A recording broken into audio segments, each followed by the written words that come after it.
अस्सलाम वालेकुम। Awais Awan official channel के साथ अवैस अवान हाजिर खिदमत हूँ। नाज़रीन, जैसा कि आपको मालूम है कि कोरोना वायरस की वजह से इस वक्त पाकिस्तान में न सिर्फ N95 मास्क बल्कि किसी किस्म के कोई भी मास्क दस्तयाब नहीं है।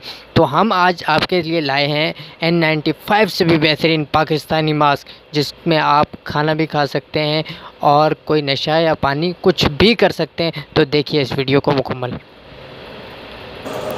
ये नाज़रीन, आपको इसके लिए सिर्फ एक बोतल की ज़रूरत पड़ेगी, पानी की बड़ी बोतल। उसको आपने दरमियान में से काट लेना है और उसको अपने मुंह पे इस तरह चढ़ा लेना है। ये देखिए, इसमें हम आपको दिखा रहे हैं कि इस मास्क के पहने हुए भी आप कुछ भी खा पी सकते हैं। आपने सिर्फ उसका आगे से ढक्कन खोलना है और उसके बाद जो आपको मर्ज़ी है आप उस बॉटल के मुंह में से अपने मुंह में ट्रांसफ़र करें और उसके बाद मज़े से दोबारा ढक्कन बंद कर दें। न सिर्फ खाना बल्कि आप उसमें पठानों की मशहूर सौगात नस्वार भी लगा सकते हैं। तो देखिए, हम आपको इस वीडियो में दिखाते हैं कि आप इस मास्क के पहने हुए नस्वार कैसे लगा सकते हैं।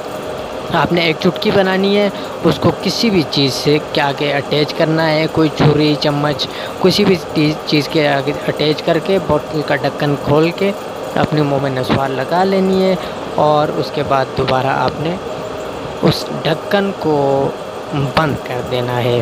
तो नाज़रीन, ये था पाकिस्तानी मास्क, जो कि मास्क ना होने की वजह से पाकिस्तान में हमने खुद तैयार किया है।